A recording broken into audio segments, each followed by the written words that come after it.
வணக்கங்க. ஸ்ரீ கிருஷ்ணா ஜோதி நிலையத்திலிருந்து ஈரோடு ஜோதிடர் முனியாண்டி. நம்ம தினம் ஒரு 11 ஜாதக கணக்குல ஜோதிட விளக்கங்கள பார்த்துட்டுருக்கோம். இப்போதைக்கு நம்ம பார்க்கக்கூடியது 4வது ஜாதகம். அதாவது 16/11/1993ஆம் ஆண்டு பிறந்த ஜாதகத்துக்கு உண்டான பலன்கள பார்க்கலாம். நீங்க பிறந்து 32 வயசு முடிஞ்சிருப்பீங்க. நீங்க பிறந்தது செவ்வாய்க்கிழமைங்க. வளர்பிற திருதிய தேதியில பிறந்தவங்களுக்கு மூல நட்சத்திர தனுசு ராசி அமையக்கூடிய அமைப்பு.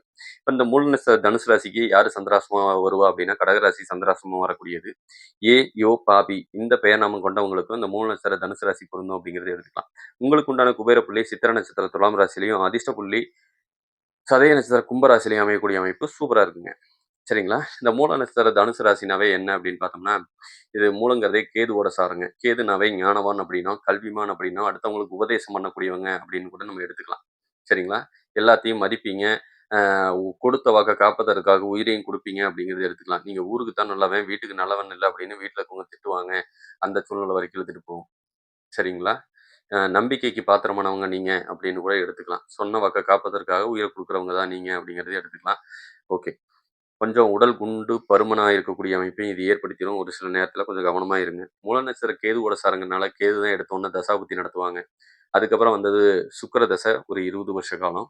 சூரிய தசை ஒரு 6 வருஷ காலம். இப்போ ஓடிட்டு இருக்குது. சந்திர தசை 10 வருஷ காலம் ஓடிட்டு இருக்கும். இப்ப சந்திர தசை ஓடுற உங்களுக்கு கேதுவோட சாரத்துல ஓடுறதுனால, ராகு, கேது தோஷம் இருக்கவங்க முழுசா பாதிக்கப்படுவீங்க அப்படிங்கிறத எடுத்துக்கலாம். இந்த ராகு, கேது யார் யாருக்கு தோஷத்த குடுக்குறாங்க அப்படின்னா, ஒண்ணு மேச லக்னம், இன்னொன்னு ரிஷப லக்னம், துலாம் லக்னம், விருச்சிக லக்னம். இந்த 4 லக்னத்துக்காரங்களுக்கு ராகு, கேது தோஷம் இருக்கும். அவங்க தான் குடும்ப லெவல்லயும், மனதளவுலயும், தொழில் அளவுலயும் பாதிக்கப்படக்கூடியவங்க அப்படிங்கிறத எடுத்துக்கலாம். ஒண்ணு கணவன் மனைவிக்கு இடையில சண்டை, பிரச்சனை, பிரிவுல போய் முடியலாம். இல்ல அப்படின்னு சொன்னா தொழில்ல நட்டத்த குடுக்கலாம். ஏதாவது ஒண்ணத்தான் குடுக்கும். நல்லா தெரிஞ்சுக்கங்க. ராகு தோஷம் இருந்ததுன்னா, ஒண்ணு தொழில குடுத்தா குடும்பத்த குடுக்காது. குடும்பத்த குடுத்தா தொழில குடுக்காது. எதையாவது ஒண்ண மட்டும் அனுபவி. அதுக்கப்புறம் பார்த்துக்கலாம் அப்படின்ட்டு விட்டுரும். தன்னோட தசாபுத்தி காலத்துல இந்த மாரி வேலை செய்வாங்க அப்படிங்கிறது தான். சரிங்களா? இது வெளியூரோ, வெளிநாட்டிலயோ போய் வாழ வேண்டிய சூழ்நிலை. பூர்வீகத்துல இருக்க விடாதுங்க. பூர்வீகத்த விட்டு வெளிய தாட்டி விடும். வாடகை வீட்ல போய் வாழ வேண்டிய சூழ்நிலை. அத்தன சொத்து இருக்குங்க. நான் வாடகை வீட்ல வாழ்ந்துட்டு இருக்கேன்னு சில பேர் சொல்லுவாங்கல்ல. அவங்கலாம் இவங்க தான் அப்படிங்கிறதையும் நீங்க எடுத்துக்கலாம். சரிங்களா? வேண்டாத கெட்ட பேரும், வீட்ல ஒரு நோயாளி தன்மையோட ஒரு ஆள் இருக்க வேண்டிய சூழ்நிலையும், கை, கால் பேரலைஸ் ஆகுற வரைக்கும் ஒருத்தங்கள வச்சிருக்கோம் அப்படிங்கிற சூழ்நிலையும் உண்டு அப்படிங்கிறத எடுத்துக்கலாம். சரிங்களா? இந்த ஜாதக ரீதியா நாடி முறைப்படி வேற என்ன இருக்கு அப்படின்னா, இடது கண் பாதிக்கப்படக்கூடிய அமைப்பு நல்லாவே இருக்குங்க.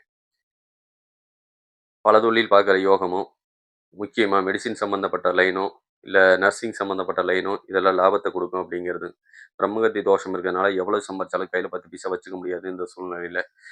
பசுமாட்டுக்கு தீவனம் குடுங்க. மகாபாரத கதைய முழு கதைய கேளுங்க. YouTubeல எல்லாம் இருக்கு. சுகி சிவா அவர்கள்லாம் பேசியிருக்காங்க. நல்லா இருக்கும். அப்புறம் ஜெயமூர்த்தின்னு சொல்லிட்டு ஒருத்தர் பேசியிருப்பாரு. அவங்கலாம் சூப்பரா பேசியிருப்பாங்க. அதெல்லாம் தொடர்ந்து கேளுங்க. வீட்ல அத போட்டு விட்டு கேளுங்க. நல்லாருக்கும். அடுத்தது பார்த்தீங்கன்னா, நல்ல புத்திசாலித்தனத்துக்கு சொந்தக்காரங்க. உடல் சோர்வுத்தன்மை இருக்கும். நீங்க ஊருக்கு உழைக்கிறவன்னு பேர் எடுக்க வேண்டிய சூழ்நிலை. மனைவி அதிகாரத்துக்கு சொந்தக்காரி, தலக்கணம் புடிச்சவ, படிச்ச புள்ள அப்படின்னு கூட எடுத்துக்கலாம். தந்தையால பிரயோஜனம் இல்ல. இல்லன்னா தந்தை இல்ல. உங்க வலது கண் பாதிக்கப்படும். குழந்த பையனாலயும் உங்களுக்கு பிரயோஜனம் இல்ல அப்படிங்கிறத புரிஞ்சுக்குங்க. கொஞ்சம் தள்ளி இருந்தீங்கன்னா நல்லாருக்கும். வண்டி வாகனத்தில விபத்து ஏற்படுத்தக்கூடிய அமைப்பு இருக்கு. ஒரு சில பேத்துக்கு இதயம் சம்மந்தப்பட்ட பிரச்சனையும் குடுக்கும். அம்மா அரசு சம்மந்தப்பட்ட வேலையில உட்கார்ந்திருக்கலாம். சில சமயம் அம்மா கோவக்காரங்க, ரோசக்காரங்களா இருப்பாங்க. இதனால மனைவிக்கும் அவங்களுக்கு சண்டைகள் வந்துகிட்டே இருக்கக்கூடிய அமைப்பை இழுத்து கொண்டு நிறுத்திரும். அதுக்கும் கொஞ்சம் கவனமா இருங்க. இதே ஒரு பெண் பிள்ளைகள் ஜாதகமா இருந்ததுன்னா, நீங்க அரசு உத்தியோகத்தில உட்கார்ந்திருப்பீங்க. நல்ல புத்திசாலி, அதிகாரத்துக்கு சொந்தக்காரி, உயர்ந்த பதவியில இருந்து மத்தவங்கள வேலை வாங்குறது, வைக்கிறது எல்லாமே சூப்பரா செய்வீங்க. உங்களுக்கு ஒற்றை தலைவலி சம்மந்தப்பட்ட பிரச்சனை வரும். சில சமயம் கண்ணாடி போட வேண்டிய சூழ்நிலைக்கு இழுத்துட்டு போயிரலாம். கணவனால பிரயோஜனம் இல்ல. இல்லன்னா சகோதரனால பிரயோஜனம் இல்ல. கொஞ்சம் அதுவும் பாதிக்கப்படுவாங்க அப்படிங்கிறத நம்ம எடுத்துக்கணும். இல்லன்னா வண்டி வாகனத்தில விபத்து சந்திப்பாங்க அப்படிங்கிறத எடுத்துக்கலாம். பீரியட் சம்மந்தப்பட்ட பிரச்சனை, வயித்து வலி சம்மந்தப்பட்ட கோளாறுகளையும் கொஞ்சம் ஏற்படுத்தும். சரிங்களா? இதுவே கோச்சாரப்படி எங்களுக்கு ஏதாவது சுப பலன்கள் இருக்கா? அப்படின்னு சொல்லி கேட்டீங்கன்னா, திருமணம் ஆகாதவங்களுக்கும், மறுமணம் வேணும்னு நினைக்கிறவங்களுக்கும் வர சித்திரைக்கு மேல யோகம் இருக்கு. வீடு கட்டுறதுக்கு ஒரு யோகம் சித்திரைக்கு மேல வருங்க. தாராளமா கடன் வாங்கி வேலைய செய்யுங்க. உங்களோட பணம் பயன்படும் பின்னாடி. ஏன்னா, இப்ப கேது ஓடிட்டு இருக்காரு. இல்லைன்னா விபத்துகள குடுத்தோ, இல்ல வீட்டுல யாருக்கோ ஒருத்தவங்களுக்கு பேரலைஸ் குடுத்தோ, அவங்களுக்கு செலவு பண்ணிட்டு உட்கார்ந்திருக்க வேண்டிய சூழ்நிலை குடுத்துரும். சுப கடன் வச்சுக்கிட்டீங்கன்னா, வேற அசுப கடன்கள் வராது அப்படிங்கிறத கணக்குங்க. சரிங்களா? மனுஷனுக்கு தாங்குற அளவுக்கு தான் ஆண்டவன் சுமைய ஏத்தி வைப்பான். அதான் நீங்க ஏற்கனவே சுமைய சுமந்துட்டு இருக்கீங்கன்னா, அதுக்கு மேல எல்லாம் தூக்கி வைக்க மாட்டான். அதனால நீங்க கவலைப்பட வேண்டியதில்ல. கடன் வாங்கி வீடு வாங்க, இடம் வாங்க, பிரச்சனை இல்ல. கடன கட்டுங்க. உங்களுக்கு ஒரு சுமை குறையும். சரிங்களா? அவ்வளோதான். அ இதெல்லாம் தான் இருக்கக்கூடிய அமைப்புங்க.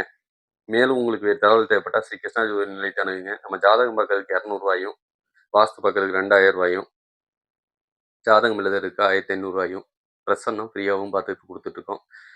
வேணும்னா நீங்க ஃபோன் பண்ணுங்க. உங்களுக்கு உண்டான தகவல் கிடைக்கும். மிக்க நன்றி. வாழ்க வளமுடன். வணக்கம்.